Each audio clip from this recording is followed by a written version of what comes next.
Perhaps one thing you cannot take away from the Nigerian politician is his sheer resourcefulness, his doggedness in finding a regal room which will in turn ensure a foot in the door that others had otherwise thought was closed. The Supreme Court has been the recipient of many prayers in the recent times, all bending towards compelling the apex body to review some of its judgments on some thorny issues in the 2019 general elections, as well as the off-cycle gubernatorial elections in November last year.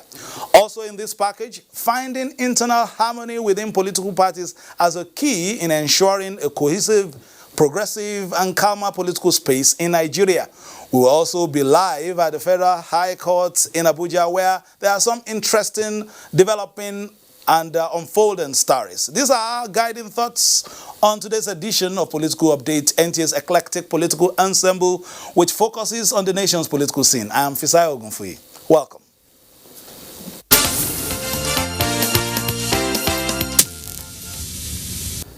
The National Working Committee of the People's Democratic Party, PDP, says it has set the machinery in motion to ask for a review of the judgment of the Presidential Election Petition Tribunal against its candidate Atiku Abubakar.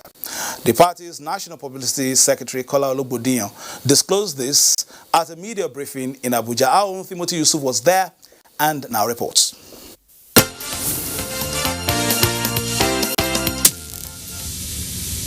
The National Working Committee of the People's Democratic Party believes that the sacrifices for the sustenance of democracy is a collective responsibility. It is on the premise that the party's spokesperson, Kola Ologbodinyo, says PDP remains dissatisfied with the verdict of the Supreme Court judgment of the Presidential Election Petition Tribunal, as well as other state Supreme Court verdicts. The states are Osun, Kano, Katsina, and Kaduna Governorship Elections Tribunal. Others include ongoing review of the Supreme Court verdict on the Imo State governorship election, where it believes there was a miscarriage of justice. The National Working Committee of our great party, the People's Democratic Party, after comprehensive consultations, states that our party has no choice left than to ask for a review of the judgment of the Presidential Election Petition Tribunal. The same applies to the judgment on the Katsina governorship election petition. The PDP equally has no choice than to ask the Supreme Court to review the Kano, Kaduna, and Katsina election judgments because of manifest violence and substantial non-compliance to our electoral law. The PDP also asked the Supreme Court to review its judgment on the Osun governorship election in view of manifest, complete, and total disregard to our electoral rules in the conduct of the election. In another development, the Deputy Governor of Bayelsa State, Senator Lawrence Irujakpo, says he did not forge his certificate, but that the National Youth Service Corps (NYSC) only gave him a new certificate after correcting an error on his name. Clement Kekemeke, at a media briefing on his behalf, explains that he couldn't have forged his NYSC certificate because the NYSC issued him a fresh certificate after he appealed for the correction on his name to be effected. But there is no cause for alarm because he did not forge one. I'm only making a general statement of law that just as it has affected David Leo, if your running mate is found to have presented a forged certificate, the principal will be affected. But that is not the scenario. The time is over, and this one did not present a forged one. The one they presented was issued by NYSC, and they have owned up to their error.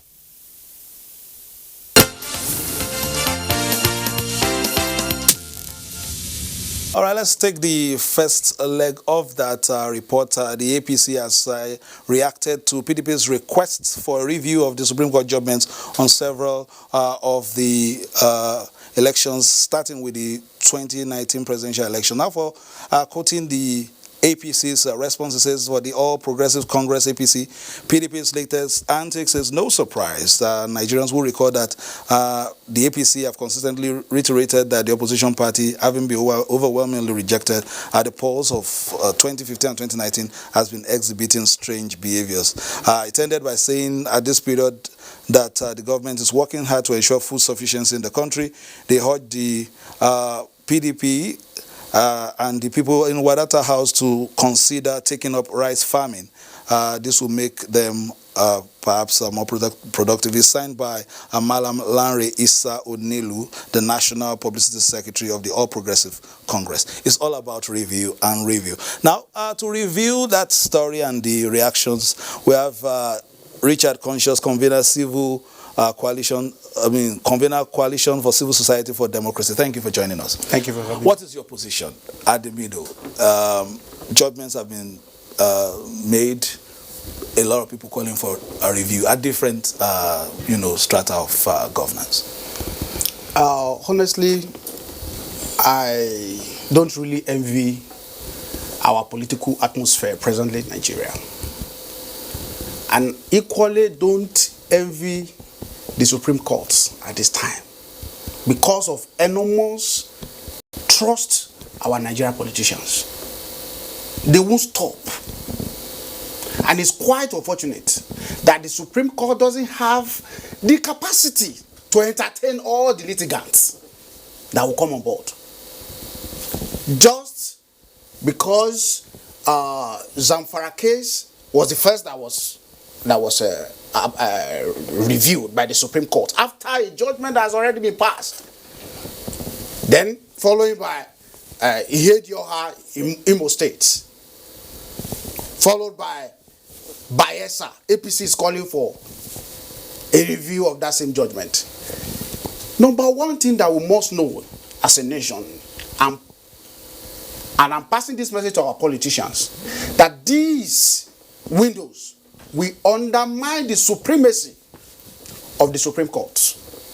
We must be very, very careful, and there's a limit to political extremism. We have to be very careful as a nation.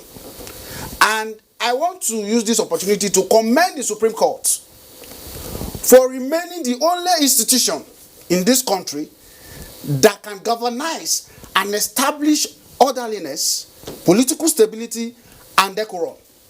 Because the way we are going about it, if the Supreme Court does not find a way within its jurisdiction to ensure that politicians are restricted from approaching the Supreme Court for a review of already passed judgment, then we are heading for a doom and anarchy.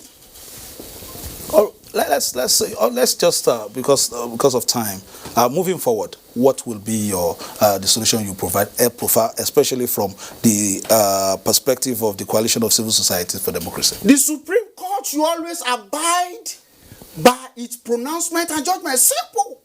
We need political stability, we need orderliness and decorum in this country. And the judiciary is the only institution that has remained for us as a nation. The hope for the common man. Let's thank you very much, Richard Conscious. We have to be conscious of time, and because of that, we thank you for being a part of it. Let's quickly take this next one. Youth Wing of All Progressive Congress have passed the vote of confidence on the national chairman of the party, Comrade Adams Oshiomhole. They say galvanizing the party's efforts to expand its scope politically and sustaining current democratic reforms should be the focus of all party faithful.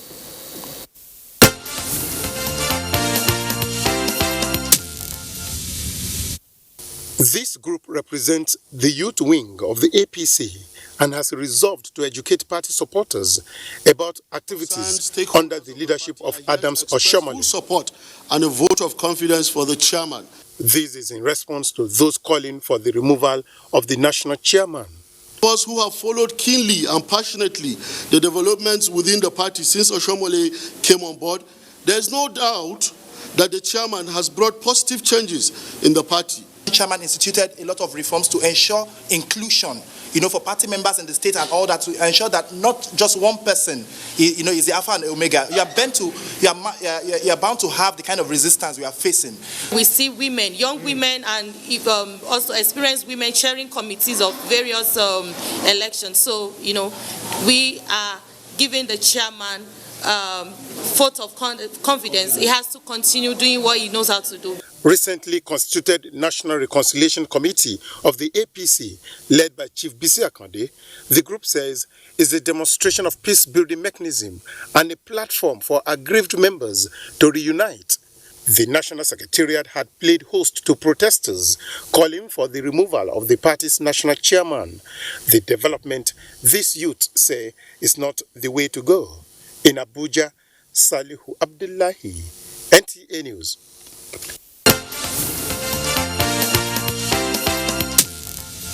All right, we just saw him there. Joining us now is Aliyu Yusuf, coordinator APC Youths. We have passed a vote of confidence on the chairman. Now, put me into your confidence. There has been a lot of a cacophony of noise from that secretariat for the past week or fortnight. Go, don't go, go, don't go. What is the state of play? Thank you very much for having me. The state of play is very simple.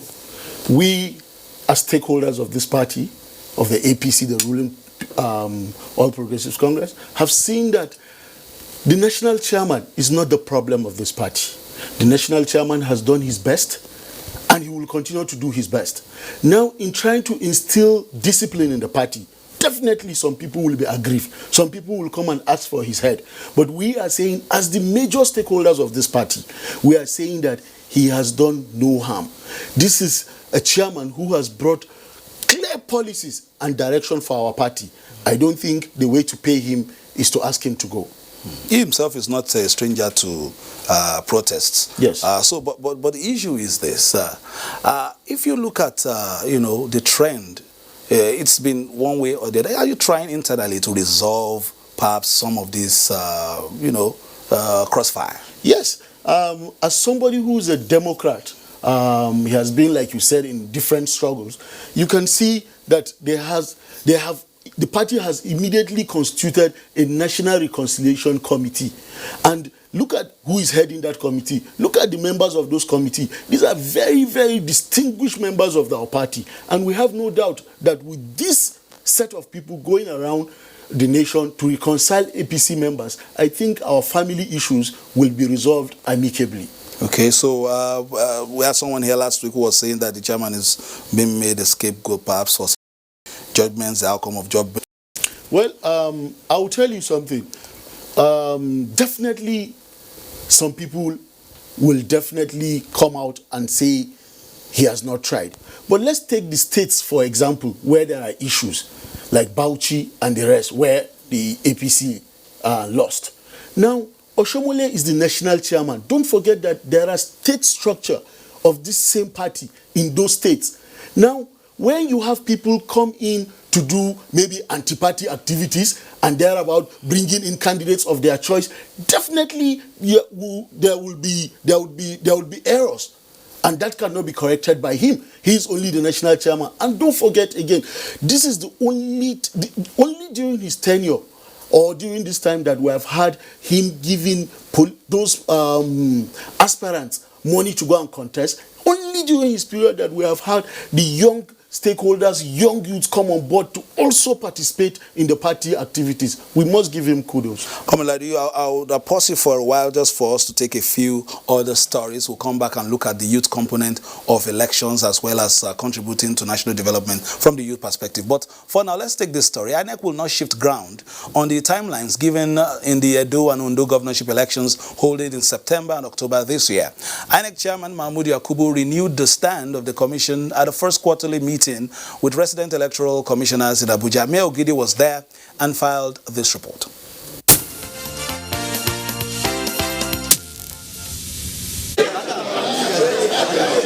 360-degree meeting of electoral umpires, first in the year 2020. So, best wishes for the year were done in arrears. Then the INEC chairman moves in. No smiles, no handshakes, but bearing a message of warning to both political parties and staff of INEC ahead of Edo and Ondo governorship elections.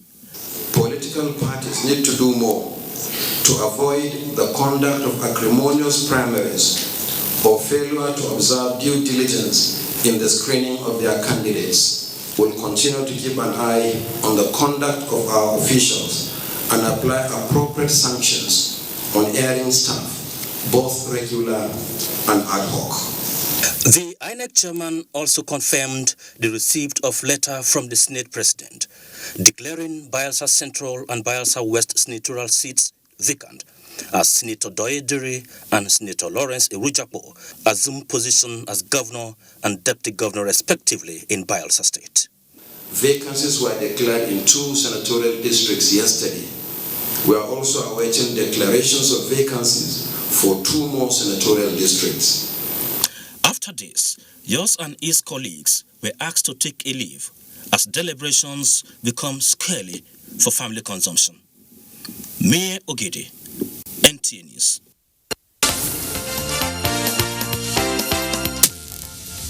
All right, from Mayor Ogidi, we now move to the Federal High Court here in Abuja. Our correspondent is there, Olabode Arewa.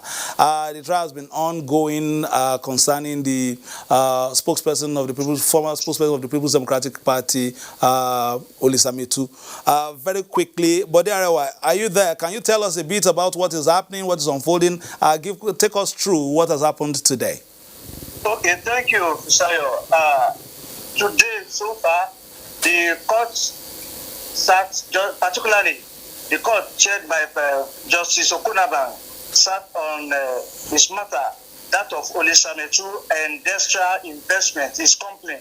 And the court found him guilty on the 7 counts charge that he and his company were accused of. The court held that he unlawfully collected 400 million naira from the office of the National Security Advisor when the former National Security Advisor, Colonel Sambo Dasuki, was in charge. And though he claimed in his arguments, in his submissions, that it was the former President Goodluck Jonathan, who ordered that the money be given to him for security services to the country. But the court found that such a submission had no merit, that there was no written or documentary evidence to that effect. That he also claimed that there was a meeting where the president gave such an order, and the court said he could not provide any evidence that security chiefs were even present at such a meeting. The witnesses he called to support him said in their submissions that it was actually a party meeting that they came into, that there was no talk about national security. So the court held that he was guilty of unlawfully collecting money from the Office of National Security Advisor, and that the money was from an illicit source because the money was meant for security purposes, for purchase of arms for the country to fight insurgency. So the court also held that he was guilty of money laundering because at a point in time, the EFCC established that he took $2 million, and he gave it to a certain woman to change the money into naira equivalent, and he disbursed some of the money out of the $2 million. When he converted into naira, he gave some of the money to members of the ruling party at the time. All right, but yes, I know you are going to give us a more detailed report later on in the course of the day. But finally, has there been anything, the sentencing, the judgment? Can you give us a summary so that we'll move on? Yes, at the moment, counsel to both parties are pleading for leniency for him because the court has actually found him guilty and has convicted him on all the 7 counts. So at the moment, there is allocutors going on, pleading for leniency for him. We are waiting the sentence in the next few minutes. Thank you, Bode. Thank you. Thank you very much. Keep your ears to the ground and around the Federal High Court there. Olabode Arewa is judicial correspondent, and of course, you stay tuned to the Nigerian Television Authority, finest, largest, where we give you the very best of news, reviews, previews, and interviews. Before we go, Ali Yusuf is still here, but in another capacity as a youth leader. There is this, general consensus that we still need more youth inclusion, especially in our polity. What are you expecting? Later this year, we're still going to see some gubernatorial elections, off-cycle elections, especially in Edo and Ondo. What will be your charge, not to APC use alone, but to use in general in terms of conduct of that election, not to be used as cannon fodder, but to participate? Thank you very much. Like you rightly said, there will be elections very soon. I want to charge Nigerian youth, Nigerian young people, to gear up to the challenge. Like I said, we are the greatest stakeholders in the Nigerian project. So it is now left for us to come out and participate in politics. We should not be used as thugs during election. We should not be used. We have reached a point that we should know what is right, because whether they like it or not, they are going to bequeath this country to us. And it is left for us to know how to begin to get into different offices. I want to see more young people aspire to become governors. Very young people, 35, 36, 37 to 40 should all come out. Senators. But in 2023, we should have senators, all very young people, so that Nigeria can begin to compete with other countries of the world. Thank you very much, Aliyu Yusuf, coordinator APC Youth, is also a youth galvanizer. He's been doing quite a lot in terms of youth engagement and also making sure that the youth are part of the polity in a productive sense. Thank you for coming on Political Update. You gave a vote of confidence. I'm sure you also have a vote of confidence for the program. That has been Political Update for today. We'll be back, God willing, on Friday to give you another undiluted look at the Nigerian political scene. My name is Fisai Ogunfi, urging you to keep on watching the Nigerian Television Authority, where we serve you the first and the best, and of course continue to play your politics for the greater good. Bye bye now.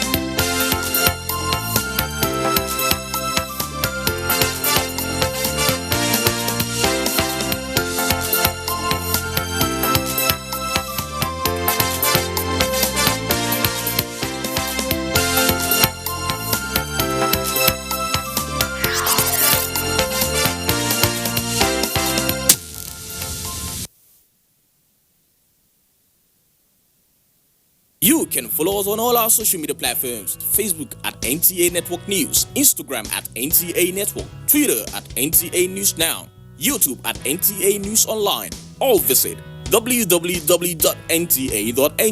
For live streaming, visit www.nta.ng/live.